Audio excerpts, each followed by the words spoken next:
Welcome to Awakening Mindfulness at Work, a conversation that matters. I'm Pierre Coan. And I'm Sarah Killeen. We are bringing to you conversations and practices to cultivate presence, calm, and balance in the workplace. So let's begin right here, right now. Hello and welcome, everyone. We'd like to begin with an arriving exercise. I'm going to invite you, wherever you are, to just look around and notice. Just slowly, a few moments of noticing and see what catches your attention. Have a fresh eyes, as if you just landed from another planet and looking at your environment. Notice the colors, the shapes, the light, and the shadows. Also the people, if there are people around. No, no judgment, just openness, curiosity, and just being present.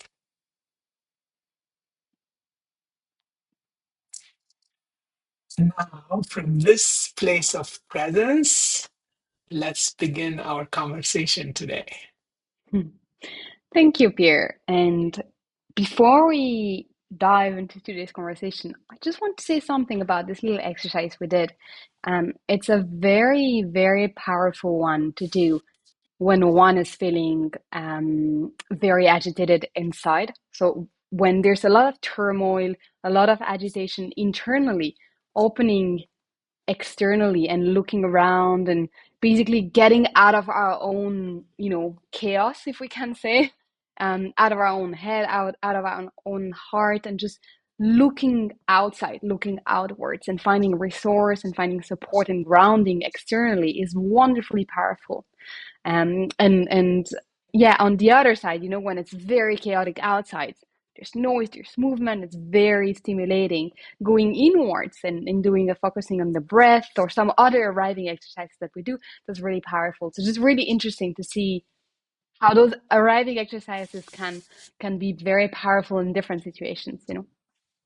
Nice. Thank you. Thank you for adding that element, Sarah. Okay. So today I wanted to bring here a topic that might be a little bit triggering, depending on what you're going through right now. But it's the topic of the difficult person, and it's a topic we of course include in our classes, in our workshops when we talk about mindfulness at work and also mindfulness in life, the difficult person.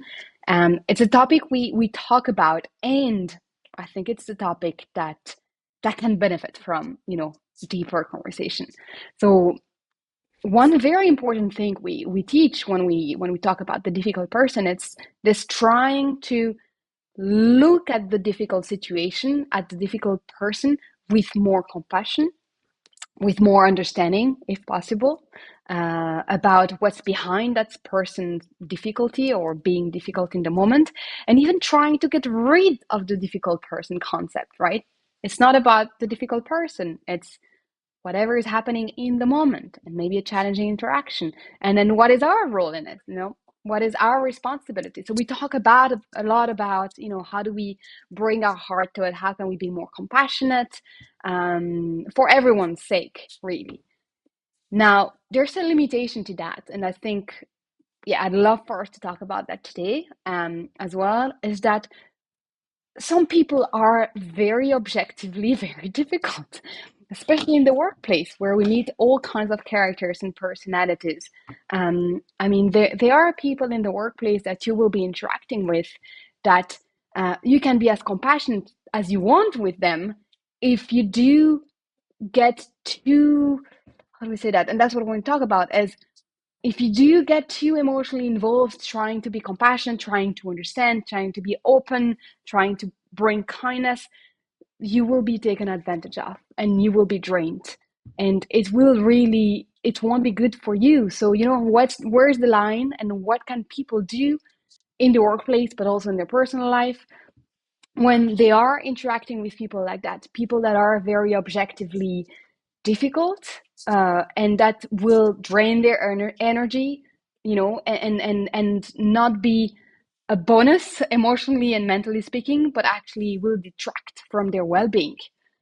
So that's the topic I want to bring here today, especially those of you who are very who have a lot of empathy, those of you who have a huge heart, those of you who want to be extend compassion and want to help and fix and solve and please. How can you protect yourself in those situations when this is not reciprocal? You know, I know it's a big topic, lots to say about it, but yeah, what are your first thoughts here? Yeah, it's really a great topic to get into, and that's partly because sometimes it may appear from the outside. We say, you know, when there is a difficult person, difficult interaction, we say, let's bring compassion to it, let's bring understanding. And sometimes from the outside, it may appear to be, yeah, this will solve the problem, as if we're saying this will solve the problem.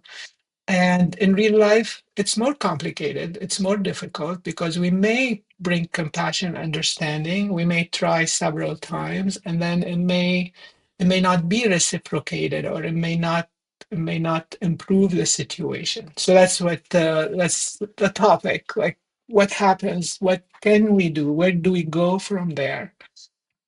Yeah, not an easy one. Um, yeah, what came to my mind, Sarah, are a few thoughts. One of them is, first, it's really worthwhile to try the understanding and compassion route. I think it's almost like a necessary first step, first endeavor. Um, and also it can help us free ourselves from the strong feeling, whether it's resentment or blame or whatever that is. So that would help us feel a little better by trying and by applying the mindfulness, the different mindfulness practices that we typically practice. But then there is a moment in time, a moment of awareness, where we realize this is not working and it's not improving the situation. So, what came to mind is that this is the time to switch, to create some distance, maybe from the situation if we can, or from the person if we can. And then maybe meditate more and try to practice equanimity.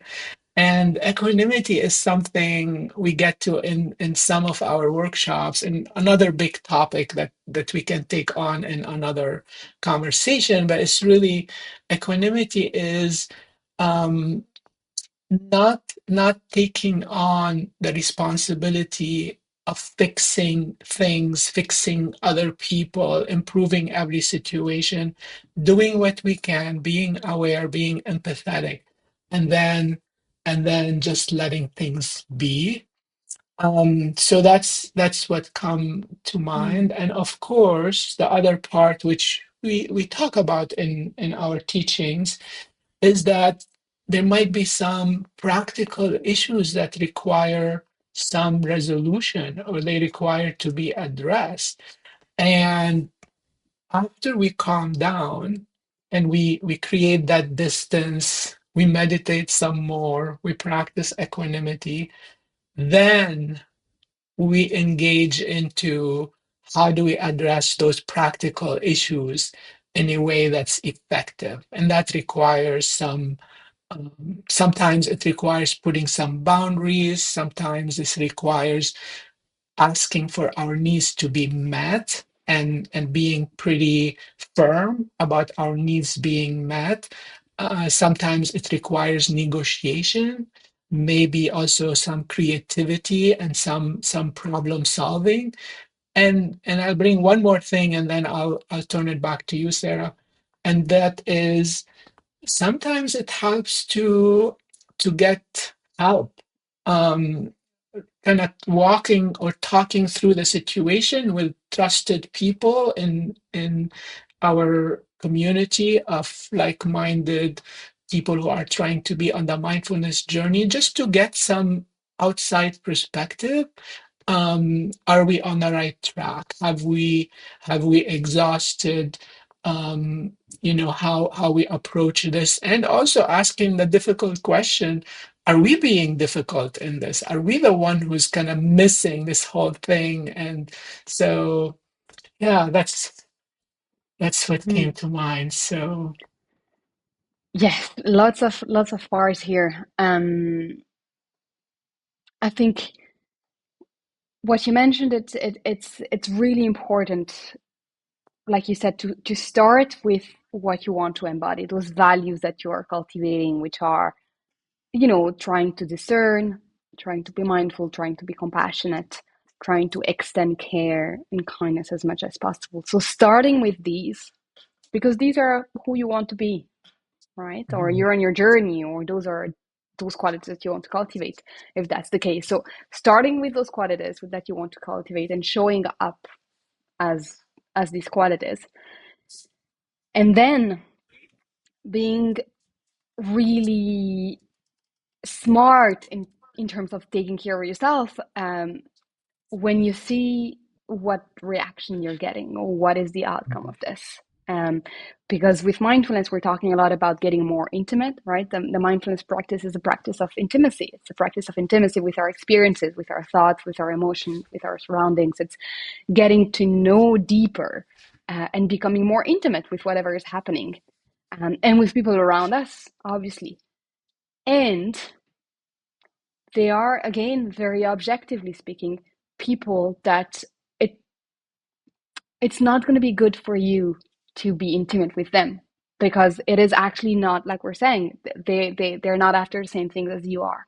So knowing when to get more intimate and to lean into, even if, especially if there's discomfort, especially if there's this challenge, especially if there's a very difficult conversation, but they are, you know carrying intentions, there are a lot mhm, of goodness in it. Being okay, able to say, okay, I'm getting out of my comfort zone, I'm leaning in, I'm trying to get more intimate with what's happening here. And it's difficult because, I mean, conflict is never really easy, right? So yeah, it's difficult, but I'm doing that step. I'm leaning in because there's something to learn here. I can grow, and it's going to benefit myself, my team, the relationship, the workplace, the work, whatever it is.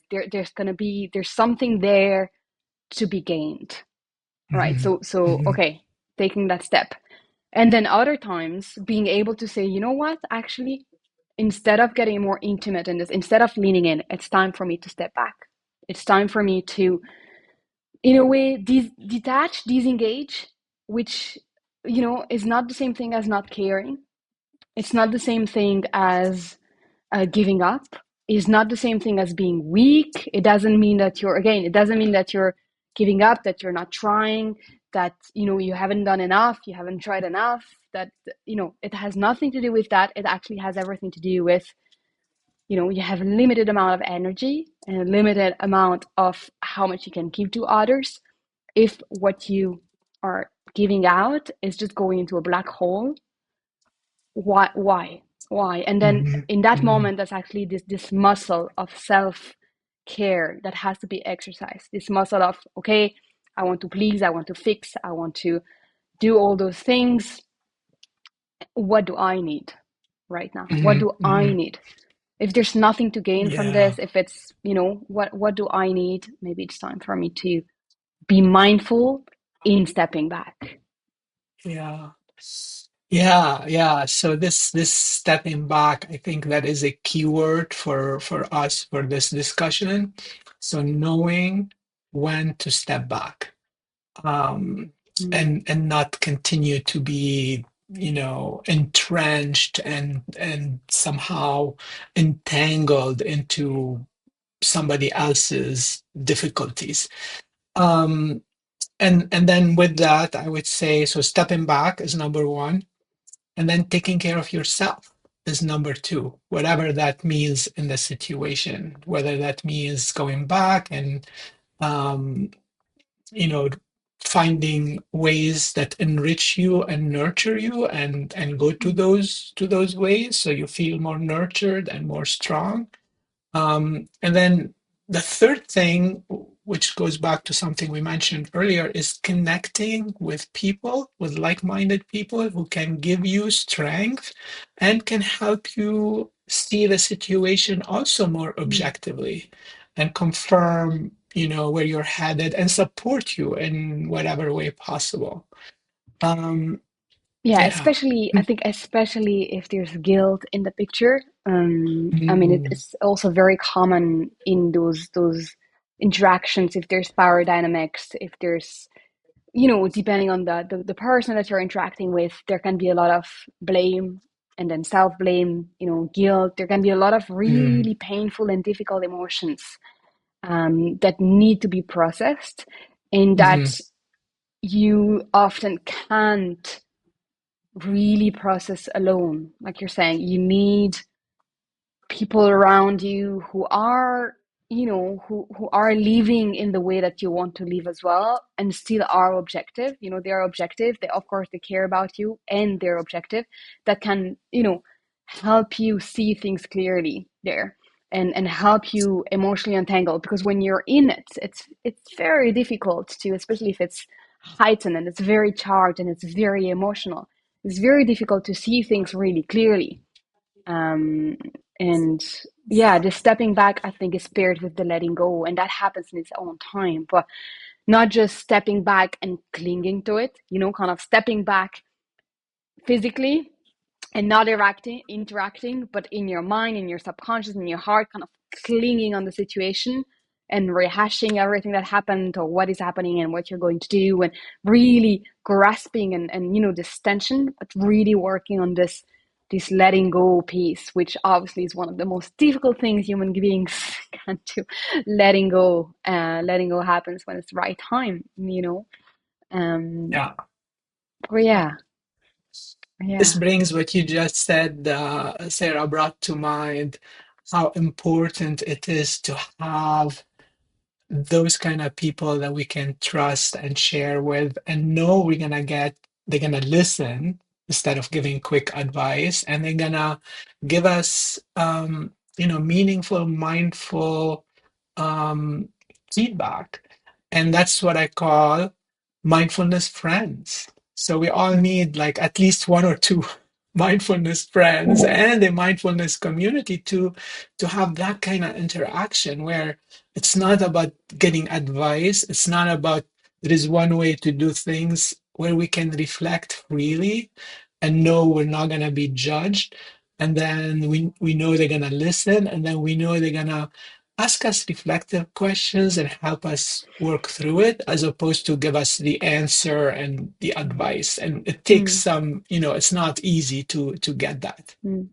Yes, and it's not about who's right and who's wrong. A really good friend, that kind of friend, it's not someone who says, yes, yes, yes, yes, you're right, they're wrong, they're horrible. That's not really help. I mean, sometimes it is helpful in the moment. Sometimes you really need to hear that if that's the situation is actually has been bringing you down. Um, but those friends are already there, like you're saying, to listen, to ask questions. It's about opening possibilities. It's so nuanced. Those situations are so nuanced. They're so complex. So it's about tapping into that complexity of human experiences instead of Yeah. that's right, that's wrong. Wonderful. Great. Well, Yeah. thank you so much for being here, all of you listening in, and building up that community of mindfulness friends. Um, yeah, Thank we're you, very Sarah. grateful. Yeah, and thank you, Wonderful Pierre, for being topic. here. Yeah, Thank we'll you. see you very soon. Okay. Bye bye. Bye.